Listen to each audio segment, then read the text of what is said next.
I am sure that all of us have slightly coloured memories, and all of us have some probably different memories. William Wright, often overshadowed by his more flamboyant Pink Floyd bandmates, remains an integral figure in the tapestry of rock history. As the band's keyboardist and a quiet yet profound creative force, Wright's contributions were pivotal in shaping the unique soundscapes that defined Pink Floyd's music. His life, marked by musical genius, personal challenges, and eventual resurgence, paints a poignant picture of a man dedicated to his craft. Don't miss this video if you want to know all about Richard William Wright's life before his death. Richard William Wright, born on July 28, 1943, in Hatch End, Middlesex, England, was a key figure in the world of rock music, renowned primarily for his role as the keyboardist of Pink Floyd. The son of Cedric Wright, the head biochemist at Unigate, and Breedy Wright, Richard was one of 3 siblings, growing up alongside his sisters Selena and Guinevere. His early life in Hatch End was marked by an immersion in music, a passion that would define his future career. Richard's upbringing in a household where music was deeply cherished played a significant role in shaping his future. His mother, an amateur pianist, instilled in him a love for music from a tender age. It was through her influence that Richard first encountered the piano, an instrument that would become central to his musical identity. This early introduction to music laid the groundwork for his future endeavors, nurturing a talent that was evident even in his formative years. By his teenage years, Richard had displayed remarkable musical versatility.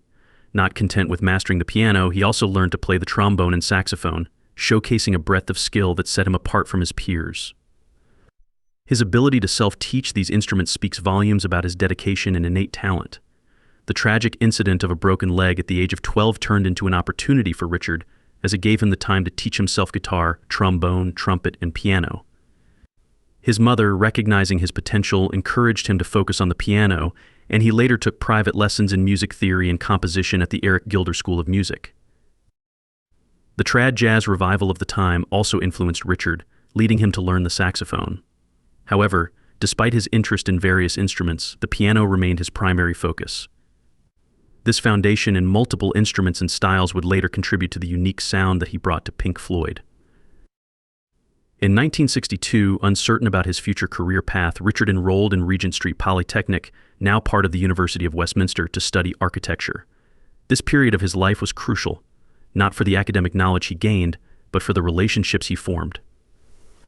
It was here that he met Roger Waters and Nick Mason, future bandmates with whom he would create musical history. The trio, along with their classmate Clive Metcalf, formed a band named Sigma 6. Richard's role in the band was initially fluid, as he alternated between playing the piano, rhythm guitar, and trombone, depending on the availability of instruments. The group's dynamic began to solidify when Wright, Waters, and Mason moved into a house in Stanhope Gardens, Highgate, dedicating themselves to serious rehearsals and aiming to become a professional band. Unlike his bandmates, Richard found the study of architecture uninspiring. After a year, he decided to switch his focus entirely to music, enrolling at the London College of Music. This decision marked a turning point in his life, allowing him to dedicate himself fully to his passion for music. This move would prove to be pivotal, setting the stage for his future success with Pink Floyd. After taking a break to travel to Greece, Wright's absence saw their landlord, Mike Leonard, temporarily replace him and introduce the Farfisa electric organ, an instrument that would later become synonymous with Wright's sound. This period also marked a pivotal moment in Pink Floyd's early days, setting the stage for their initial recording session and the eventual solidification of their lineup. During his travels in Greece, Wright was temporarily replaced by their landlord, Mike Leonard, a significant figure in the band's early history. Leonard's purchase of the Farfisa electric organ would have a lasting impact, as it later became Wright's primary instrument. This acquisition enriched the band's sound, contributing to the distinctive musical texture that Pink Floyd would become known for. Upon Wright's return, he leveraged his connections to arrange Pink Floyd's first recording session at a studio in West Hampstead, just before Christmas in 1964. This session was a crucial step in the band's early development, providing them with the experience and confidence needed to progress in the competitive music scene of the time. Guitarist Bob Close and guitarist-singer Syd Barrett joined the band, marking the beginning of what would soon become Pink Floyd.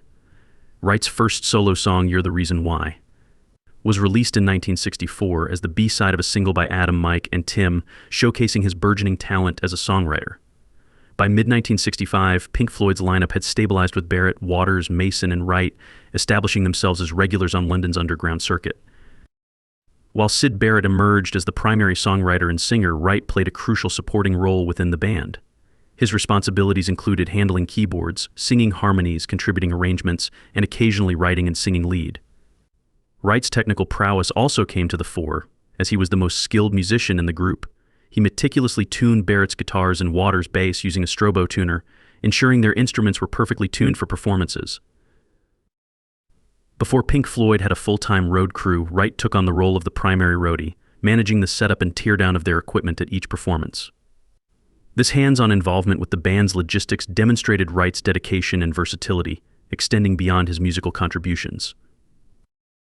Pink Floyd's debut album, The Piper at the Gates of Dawn, released in 1967, marked a significant milestone in their career. While Wright was not credited for his lead vocals, he did sing on Barrett-written tracks like Astronomy Domine and Matilda Mother. His keyboard work on this album laid the foundation for Pink Floyd's signature sound, characterized by innovative and atmospheric musical landscapes. The Farfisa organ, introduced by Mike Leonard during Wright's hiatus, became a central element of Wright's sound. This instrument's unique tonal qualities helped define Pink Floyd's early music, contributing to the psychedelic and experimental edge that set them apart from other bands of the era.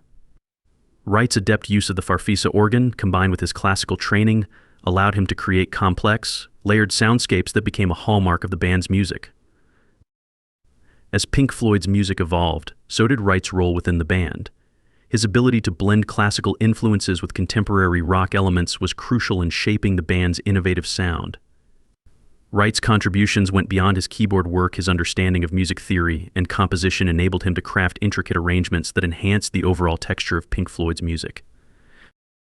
One of Wright's most significant contributions came with the release of The Dark Side of the Moon in 1973. His work on tracks like The Great Gig in the Sky and Us and Them showcased his ability to combine emotional depth with musical sophistication. These compositions highlighted Wright's skill in creating atmospheric and evocative music, solidifying his reputation as a key member of Pink Floyd.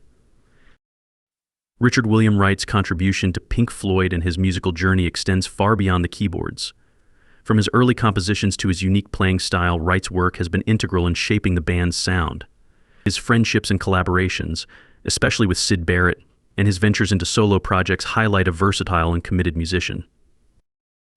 Among Wright's early works were notable compositions such as Remember a Day, Seesaw, Paintbox, and It Would Be So Nice. These tracks reflect Wright's evolving musical style and his ability to blend various influences into cohesive pieces. Each song showcases different facets of his talent, from the whimsical and reflective Remember a Day to the more structured and melodic Paintbox. Wright shared a close bond with Syd Barrett, Pink Floyd's original frontman and creative force. Their friendship was evident in their living arrangements, as they shared a flat in Richmond, London. Wright's support for Barrett extended beyond personal friendship. He played a crucial role in Barrett's solo career, especially after Barrett's departure from Pink Floyd in 1968 due to mental health issues.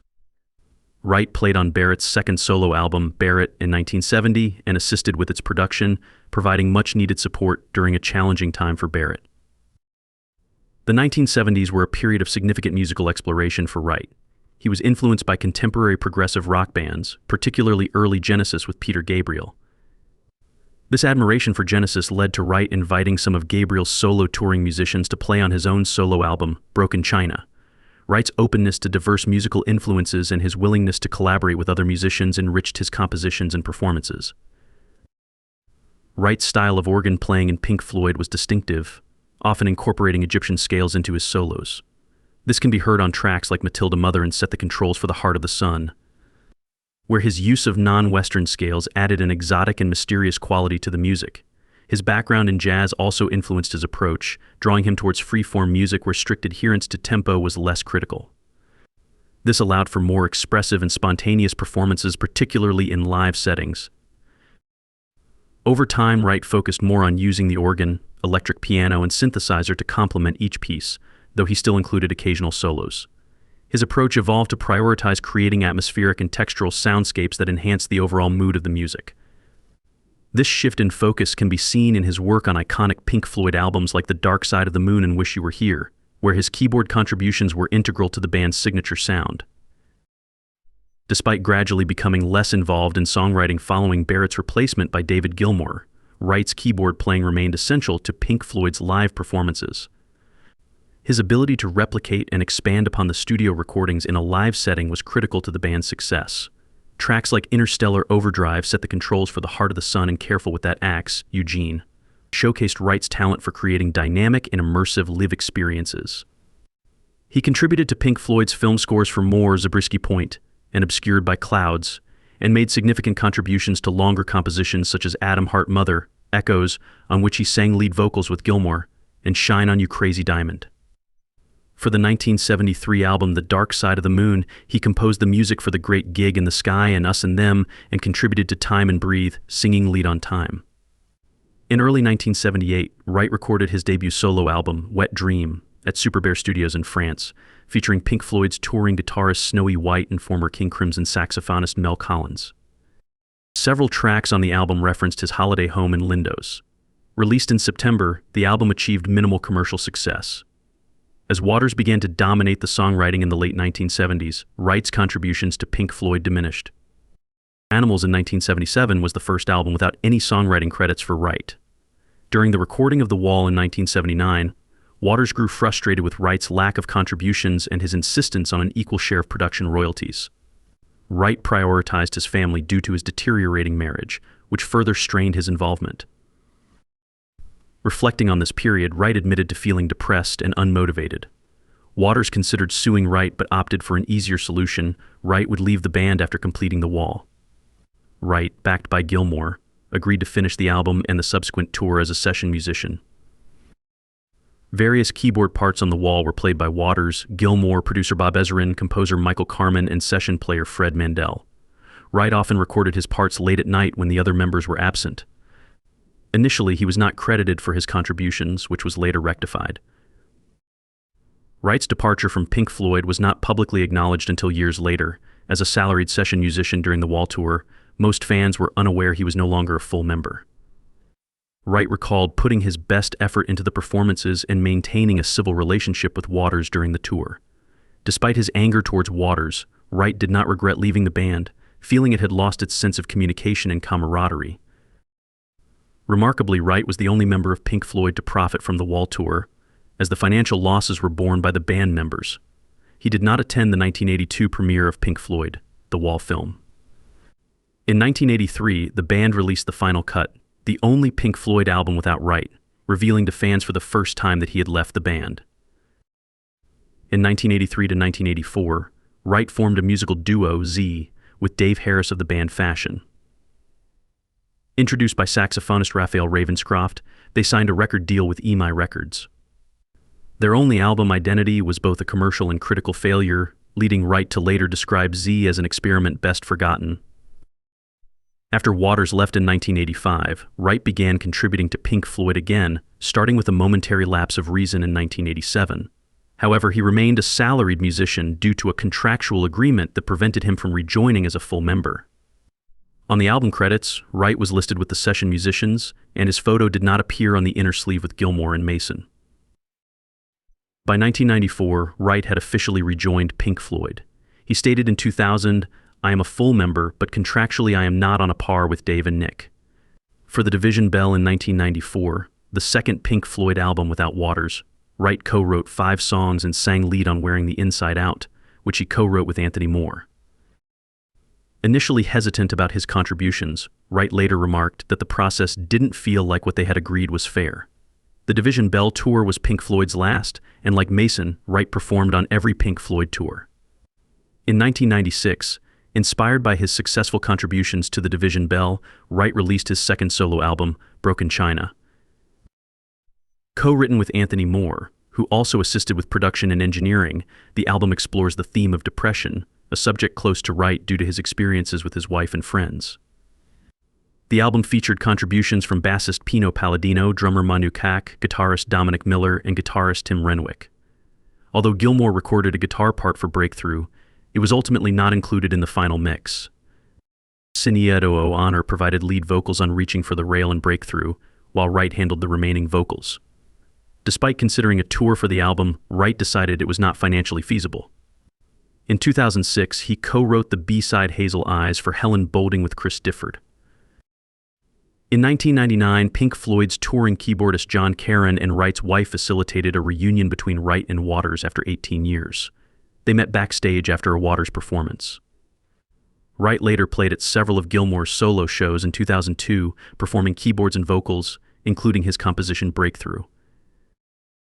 On 2nd July 2005, Wright, Gilmour, and Mason reunited with Waters for a brief set at the Live 8 concert in London, marking the last time all four members performed together.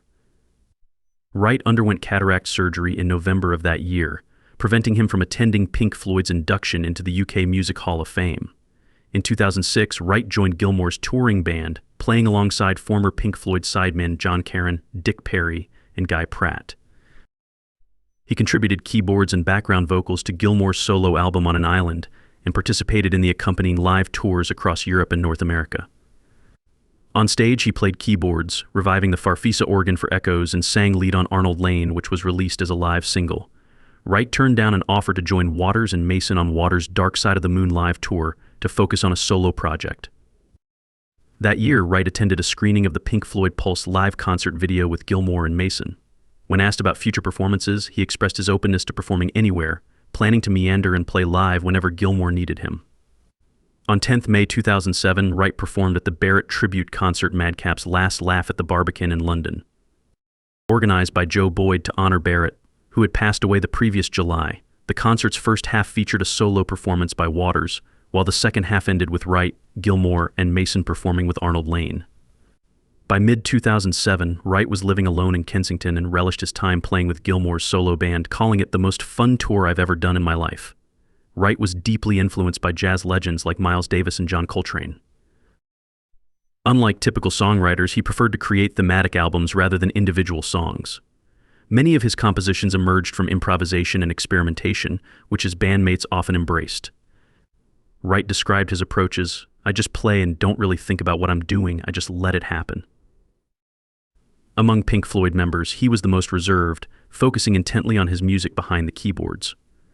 Besides keyboards, Wright played guitar, flute, cello, trombone, violin, drums, saxophone, and bass, and used instruments like tack piano, harpsichord, celesta, and harmonium in the studio, including on Barrett's Love Song in Chapter 24. Wright also favored Kurzweil digital synthesizers alongside the Hammond organ. Personally, Wright married his first wife, Juliet Gale, in 1964. She was a singer in the early band that eventually became Pink Floyd. They had 2 children and divorced in 1982. His second marriage, to Franca, lasted from 1984 to 1994. In 1995, Wright married Millie Hobbs, with whom he had a son, Ben. His 1996 solo album, Broken China, was inspired by her struggle with depression. They would later separate in 2007. Wright's daughter Gala married bassist Guy Pratt, who toured and recorded with Pink Floyd after Waters left. Wright developed a love for the Greek islands during a sabbatical visit in 1964. Before Pink Floyd was formed. After the Z Project in 1984, he moved to Greece, briefly retiring from music to enjoy sailing and yachting. He acquired a property in Lindos Roads in the 1970s. In his later years, he lived in Le Royer, France, and spent time on his yacht in the Virgin Islands, citing that sailing provided therapeutic relief from the pressures of the music industry. Sadly, on September 15, 2008, the world lost a luminary of the music industry, Richard Wright, who succumbed to lung cancer at his London home at the age of 65. At the time of his passing, Wright was immersed in the creation of a new solo album, a project rumored to encompass a collection of instrumental compositions. This endeavor showcased his relentless pursuit of musical exploration and his commitment to his craft, until the very end. The surviving members of Pink Floyd offered heartfelt tributes that underscored Wright's profound impact on the band's music. Roger Waters emphasized Wright's integral role in shaping Pink Floyd's sound during the 1960s and 1970s, expressing gratitude for their reunion at Live 8. Nick Mason highlighted Wright's often underappreciated contributions, likening his pivotal yet understated presence to that of George Harrison and the Beatles. Mason remarked that Wright's keyboard playing was the cohesive force within their music. David Gilmour, who shared a deep musical bond with Wright, referred to him as both a friend and a collaborator. Gilmour praised Wright's unique ability to harmonize their voices, especially noted in the song Echoes, and asserted that continuing Pink Floyd without Wright would be inconceivable. In his updated memoir, Mason elaborated on Wright's essential role, noting the floating textures and colors he brought to Pink Floyd's music, which became signature elements of their sound. Wright's philosophy, encapsulated in his belief that technique is so secondary to ideas, distinguished him from other keyboard players who could replicate but not originate his distinctive style. 8 days following Wright's death, David Gilmour performed Remember a Day, a Wright composition from Pink Floyd's second album, A Saucerful of Secrets, on the live broadcast of Later, with Jules Holland on BBC Two. This poignant tribute highlighted Wright's enduring influence on Gilmour and Pink Floyd's music. Gilmour revealed that Wright had planned to join him for the performance but was too unwell. At Wright's memorial service held at the Notting Hill Theatre, Gilmour and Nick Mason performed together, commemorating their shared history in Wright's memory. The service also featured an unaccompanied guitar solo by the legendary Jeff Beck, further honoring Wright's remarkable contributions to music.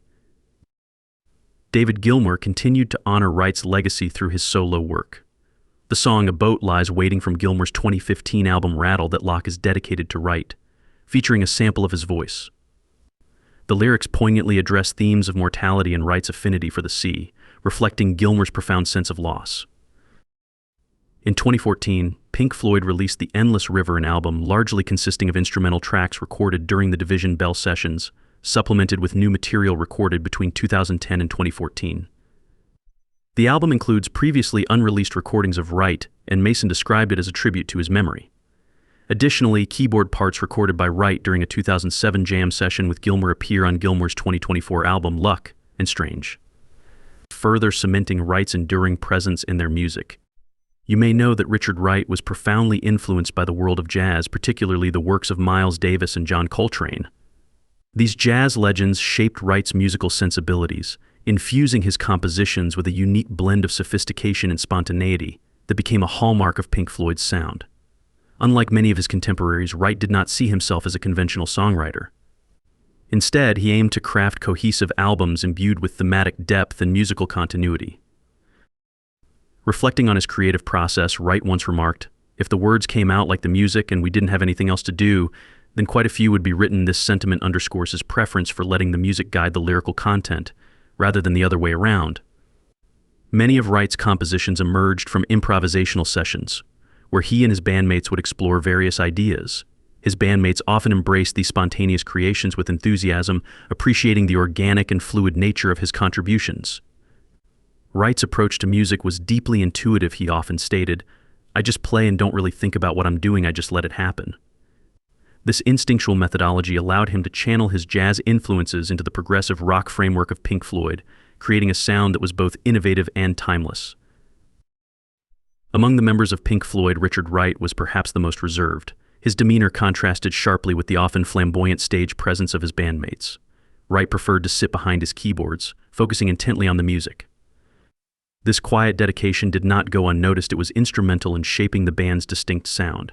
His ability to blend into the background while simultaneously driving the music forward was a testament to his talent and understanding of the intricate dynamics of the band. In the 1970s, Wright expanded his musical horizons by listening to contemporary progressive rock bands. He particularly admired the early works of Genesis, fronted by Peter Gabriel. This admiration was more than just a passing fancy. Wright later invited some of the musicians from Gabriel's solo touring band to collaborate on his solo project, Broken China. This project, which explored themes of depression and personal struggle, showcased Wright's ability to meld his jazz roots with the complex structures of progressive rock, creating a deeply personal and musically rich album. Wright's distinctive style on the organ set him apart from his peers. He believed that his contributions to Pink Floyd were unique, a sentiment echoed by fans and critics alike. In the early years of the band, he often played solos that drew heavily from Egyptian scales, as heard in tracks like Matilda Mother and Set the Controls for the Heart of the Sun. These scales lent an exotic and otherworldly quality to Pink Floyd's music, enhancing its psychedelic appeal. Wright's jazz background also led him to explore freeform music, where strict adherence to tempo was less important than the overall feel and expression of the piece. This approach allowed him to experiment with various musical ideas, often resulting in groundbreaking compositions that defied conventional rock norms. As Pink Floyd's music evolved, Wright began to focus more on using the organ, electric piano, and synthesizer as backing instruments, adding layers and textures that enriched the band's sonic landscape. While his solos became less frequent, they were no less impactful, each one meticulously crafted to complement the overall composition. Richard Wright's contributions to Pink Floyd were instrumental in shaping the band's sound and legacy. His jazz-infused approach, coupled with his willingness to experiment and innovate, helped create some of the most iconic albums in rock history. From the groundbreaking The Dark Side of the Moon to the introspective Wish You Were Here and the expanse of the wall, Wright's fingerprints are all over Pink Floyd's most celebrated works. Wright's ability to seamlessly blend his jazz roots with the progressive rock ethos of Pink Floyd resulted in a body of work that remains influential to this day. His reserved nature belied a deep well of creativity and passion for music, qualities that continue to inspire musicians and fans alike. In the formative years of Pink Floyd, Richard Wright explored various brass instruments before finding his signature sound with the Farfisa electric organs. His initial setup featured a single manual combo compact model, prominently used in the early recordings of Interstellar Overdrive. As the band's sound evolved, so did Wright's equipment, leading him to upgrade to a dual manual compact duo. During the 1960s, Wright's musical experiments heavily leaned on his Farfisa organ, often processed through a Benson-Eckerich platter echo. This setup is notably showcased on the live album Amaguma. On subsequent tours, the Farfisa's signal was manipulated through a joystick control, allowing the sound to be distributed across up to 6 speakers within an auditorium. This innovative approach, dubbed the Azimuth Coordinator, added a spatial dimension to Pink Floyd's live performances. Wright's use of the Farfisa waned after the monumental success of The Dark Side of the Moon, though he later revisited the instrument during David Gilmour's On an Island tour. This nostalgic return also saw Farfisa being recorded during the sessions for The Endless River. From the outset of Pink Floyd's recording career, Wright was a fixture in the studio with his piano and Hammond organ. One of his early notable contributions includes using Hammond's bass pedals for the dramatic closing section of A Saucerful of Secrets. His exploration of sound textures also led him to incorporate the mellotron on tracks like Sisyphus from Ummagumma and The Sweet Atom Heart Mother. In 1969, Wright expanded his instrumental palette, playing the vibraphone on several songs and live shows, and reintroducing the trombone on Biding My Time by the early 1970s. He had seamlessly integrated the Hammond organ into his stage setup alongside the Farfisa. With the addition of the grand piano, Wright's live rig was complete, a trio of keyboards that can be seen in the iconic concert film Pink Floyd Live at Pompeii. The 1970s marked a period of technological expansion for Wright, who began incorporating synthesizers like the VCS-3, ARP string ensemble, and Minimoog. These instruments became integral to the band's sound, particularly on tracks such as Shine on You Crazy Diamond. Wright's contribution to this piece was significant. He crafted the closing segment alone and included a snippet of the band's early single C, Emily Play, on the Minimoog towards the end. Throughout this decade, Wright also employed various electric pianos. He used a Wurlitzer fed through a wah-wah pedal for the iconic riff on Money and provided an unaccompanied Rhodes introduction for Sheep on the Animals album. With the onset of the 1987 momentary lapse of reason, Wright, alongside touring keyboardist John Caren, embraced Kurzweil digital synthesizers. The K2000 keyboard and K2000S rack module became their tools of choice for reproducing both piano and electric piano sounds. Despite the shift to digital, Wright maintained his connection to traditional sounds, retaining the Hammond organ with a Leslie speaker for live performances and studio sessions during the making of the Division Bell. Wright's talents extended far beyond keyboards. He was proficient in an array of instruments including guitar, flute, cello, trombone, violin, drums, saxophone, and bass. His studio repertoire also featured unique keyboards like the tack piano, harpsichord, celesta, and harmonium. These instruments were utilized in various projects, such as Syd Barrett's solo songs Love Song and Chapter 24. Richard Wright may have been the most reserved member of Pink Floyd, but his impact on the band's music was profound and enduring. His jazz influences, particularly the works of Miles Davis and John Coltrane, informed his approach to composition and improvisation. His ability to create cohesive albums with thematic depth set him apart from many of his contemporaries. Wright's unique style on the organ and his willingness to experiment with free-form music added a richness and complexity to Pink Floyd's sound that remains unparalleled.